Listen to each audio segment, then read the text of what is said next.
Hello guys, कैसे हो आप लोग। आई होप आप लोग सब बढ़िया होंगे। तो अब हम क्या पढ़ेंगे, प्रोटीन केमिस्ट्री में एक बहुत इंपॉर्टेंट टॉपिक है, आपके यूनिवर्सिटी में पूछा जाता है, बायोलॉजिकल इंपॉर्टेंट पेप्टाइड्स। ठीक है, मतलब कितना आसान लेक्चर होने वाला है आप खुद समझ जाओगे, बहुत आसान लेक्चर होने वाला है। ठीक है, बट ये आपकी यूनिवर्सिटी में पूछा जाता है अच्छा खासा क्वेश्चन। तो पहले समझते हैं पेप्टाइड क्या होते हैं और एक पॉलीपेप्टाइड क्या होते हैं। ठीक है, दोनों समझते हैं अंतर क्या है। पेप्टाइड कुछ भी नहीं है यार, कि वो पेप्टाइड इन द सेंस दो और मोर अमीनो एसिड 10 से come join together by peptide bond. जैसे कि मान लो एक अमीनो एसिड ये था, एक अमीनो एसिड ये था, और दोनों के बीच में कौन सा बॉन्ड होता है, पेप्टाइड बॉन्ड।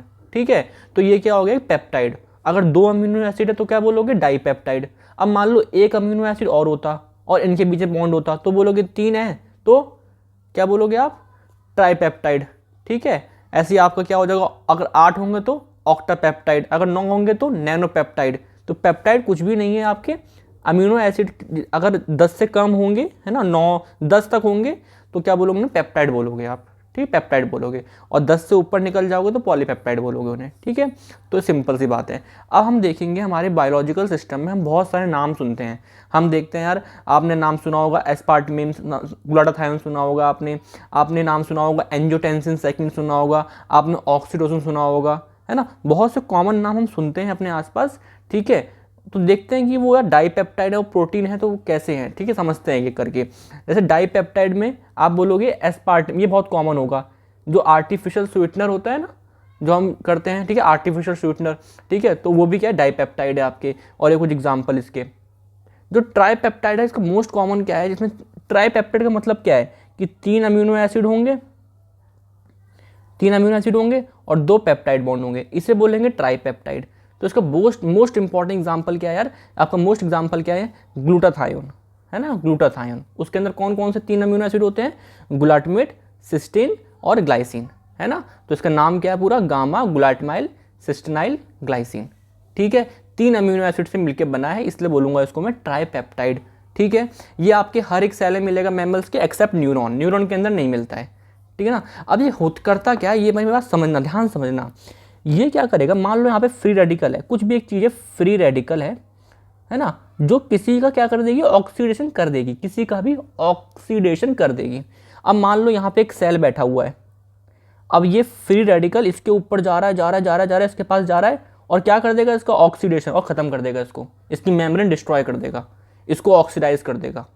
लेकिन ग्लूटाथायोन क्या बोलेगा, रुको फ्री रेडिकल, तुम इस सेल के पास नहीं जा सकते हो, तुम मेरे पास आओ, है ना। फ्री रेडिकल को ये ले लेगा और अपने आप को खुद को क्या कर लेगा, ऑक्सीडाइज करा लेगा।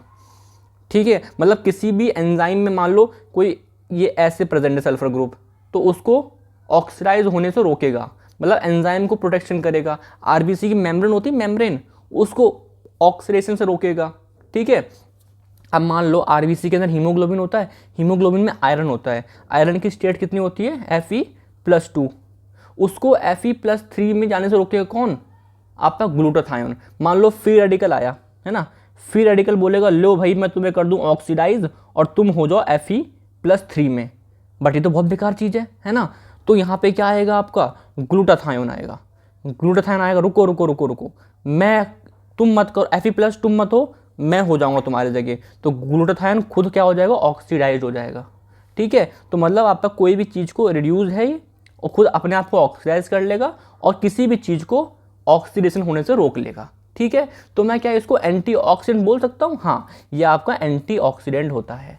ठीक है, ये आपका एंटीऑक्सीडेंट होता है कि किसी भी दूसरी चीज़ का ऑक्सीडेशन होने से रोकेगा। ठीक है, और देखो जैसे कि क्या करेगा, ये Fe+2 को रखेगा Fe+2 में, Fe+3 में नहीं होने देगा, है ना, ऑक्सीडेशन से रोकेगा।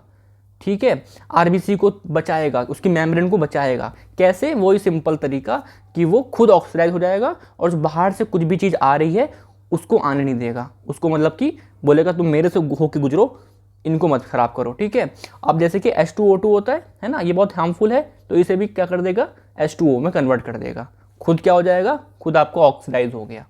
ठीक है, और क्या काम करता है ये, transport of amino acid in kidney and intestine में भी ट्रांसपोर्ट का भी काम करता है क्या, ग्लूटाथायोन।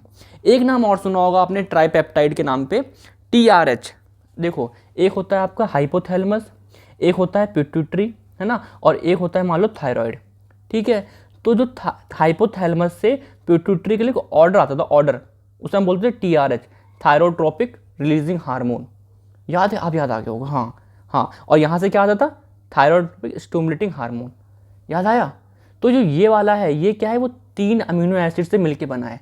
तो ये भी क्या है, आपसे बोलूँगा ये हार्मोन आपका प्रोटीनियस है ना, तो आप समझ जाओगे हाँ प्रोटीनियस है और कैसा है ये 3 पेप्टाइड वाला है, ठीक है। तो ठीक है, और अब पेंटापेप्टाइड में यार एक और नाम कर लो, एनसिफिलिन्स, है ना, नेचुरल एनालिसिस के मतलब कि रिलीफ पेन, है ना, पेन से बचाता है थोड़ा, ठीक है। अब जो मोस्ट इंपॉर्टेंट है याद रखना है आपको, ऑक्टापेप्टाइड में क्या है, आपने नाम सुना है एसिड, क्या माना, एंजियोटेंसिन सेकंड, एंजियोटेंसिन जो ब्लड प्रेशर को बढ़ाता है।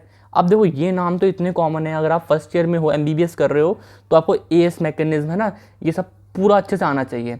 तो मैंने बोल दिया ऑक्टापेप्टाइड में एग्जांपल है एंजियोटेंसिन सेकंड। अब आप खुद बता दोगे क्या काम होता है इसका, क्या काम होता है बताओ इसका, ये ब्लड प्रेशर को बढ़ाता है ना, इंक्रीज करता है ब्लड प्रेशर को, ठीक है ना। चलो अब बात करते हैं नैनोपेप्टाइड, इसके अंदर क्या क्या आ जाएंगे, ऑक्सीटोसिन। ऑक्सीटोसिन क्या करता है, प्रोड्यूसिंग हाइपोथैलेमस, और निकलता कहाँ से है, पोस्टीरियर पिट्यूटरी से। मैं ये लिख नहीं रहा हूँ क्योंकि बहुत बेसिक चीज़ है ये आपको खुद समझ में आएगा। हाँ ऑक्सीटोसिन ये तो बनता तो था हाइपोथैलेमस में और पोस्टीरियर पिट्यूटरी से निकलता था, सिक्रीट होता था, बनता हाइपोथैलेमस में था। क्या काम होता है यार, जब सिंपल सी बात है पार्चुरेशन डिलीवरी होती है उस टाइम पे यूट्रस पे, है ना, तो वो कॉन्ट्रैक्शन काम कराता है ना। और जब क्या बोल सकते हैं, जब मदर बेबी को फीड कर रही होती है मिल्क, उस टाइम पे कॉन्ट्रैक्शन में काम कराता है, ठीक है, ऑक्सीटोसिन, ठीक है, लव हार्मोन भी बोल देते हैं इसको। अब मैं वैसोप्रेसिन की बात करूँ, ये भी कहाँ से निकलता है, हाइपोथैलेमस से, बनता हाइपोथैलेमस में है और निकलता सिक्रीट कहाँ से होता है, सिक्रीट कहाँ से होता है, पोस्टीरियर पिट्यूटरी से सिक्रीट होता है, ठीक है। और क्या काम होता है इसका यार, ये एंटी डायरेटिक हार्मोन है, मतलब कि रिटेंशन ऑफ वाटर, पानी को रोकता है ना, कि पानी तो मत जाओ, पानी मत जाओ, किडनी से मतलब रोकता है, ठीक है ना। चलो अब एक होता है आपका ब्रेडिकाइनिन, ये भी क्या है आपका नैनोपेप्टाइड है, यानी कि 9 अमीनो एसिड से बना होगा प्रोटीन, ठीक है। ये क्या है, वैसोडाइलेटर है, वैसोडाइलेटर है, ठीक है। एक आता है डेकापेप्टाइड, यानी कि 10 पेप्टाइड से मिलकर बना है, तो इसका एग्जाम्पल है एंजियोटेंसिन फर्स्ट। ये क्या है, कुछ नहीं है, प्रिकर्सर है इसका, इससे क्या बनता है, एंजियोटेंसिन सेकंड बनता है, तो उसका प्रिकर्सर क्या है, एंजियोटेंसिन फर्स्ट। तो ये कुछ कॉमन थे, मैंने बता दिए। छोटा मोटा सवाल यहाँ से आ जाता है, एक बार नोट्स पढ़ लेना, ठीक है ना। और इससे बाहर मतलब कुछ नहीं होगा, आप इतना लिख के आ जाओगे, आराम से आपको नंबर मिलेंगे, ठीक है, हर एक के एग्जाम्पल। और कुछ ऐसे कि आप इसके बारे में आप थोड़ा एलोबरेट कर सकते हो अपने आप ही, आपको इतनी नॉलेज होगी, और होगी, मुझे पता है होगी। ऑक्सीटोसिन के बारे में आपको पता होगा, वैसोप्रेसिन के बारे में आपको पता होगा। अभी नहीं पढ़ोगे, अभी हार्मोन जब पढ़ाऊंगा वहाँ तो इतनी बात करूँगा, पूरा मैकेनिज्म पढ़ा दूंगा इसके ऊपर तो मैं, ठीक है, तो आपको समझ में आ जाएगा, ठीक है। तो यही सब कुछ था मेन, इसमें यही था कि यहाँ से एक शॉर्ट क्वेश्चन बन जाता है, ठीक है। चलिए, तो समझ में आया हो, ठीक है, आई होप आपको, तो ठीक है, चलिए, थैंक यू, बाय।